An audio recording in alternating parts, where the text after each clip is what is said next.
আমি জানো তো প্রচণ্ড স্ট্রিট ফুড লাভার, কিন্তু খুঁজতে হবে কোন কোন স্ট্রিট ফুড আমি খাই বা কোন কোনগুলো খেতে হবে। এবার আমাদের ঠাকুরনগরে ঝালমুড়ি পাওয়া যায়, তবে ঠাকুরনগর ঝালমুড়িটা না খুব একটা ভালো করে না যে এই দুটো দোকানে করে। তা আমি হাবড়া এসেছিলাম, এইখানে দোকানটা আমার চোখে পড়েছিল আগের দিনে, তবে সেদিনকে ট্রেন চলে এসেছিলো তাই খাওয়া হয়নি। ভেবেই রেখেছিলাম আর একদিন আসলে খাবো। এবার হাবড়া আমাদের ভীষণই আসা যাওয়া পড়ে, তাই কোনো দিন যে প্ল্যান করে আসতে হবে সেরকম না। আজকে সময় আছে বলে এই কাকুটার দোকানে চলে আসলাম, বললাম যে মুড়ি মাখন। এবার ভাই আবার ঝালমুড়ি খুব একটা খায় না, খায় মানে আমি যদি খাই তখন খাবে, নিজের জন্য আলাদা করে নেবে না। তবে এখানে 10 টাকারই মাখাতে বললাম, যেহেতু আমি একা আর ওরা যদি না খায় কেউ, তাই জন্য 10 টাকার মাখাতে বললাম। তো কাকুও মাখাচ্ছে এখন।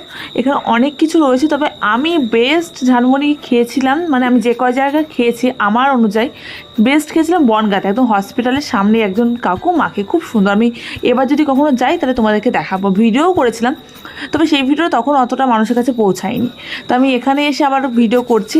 এখন আমি খাইনি এই কাকুর কাছ থেকে মুড়ি মাখা কেমন হয়। এই যে এখন কাকু দিচ্ছে, আমার হাতে আসবে, তবে আমি খেয়ে তোমাদেরকে জানাতে পারবো যে কেমন হয়েছে। দেখতে তো ঠিকঠাকই আছে, এবার আমি তোমাদের খেয়ে বলি।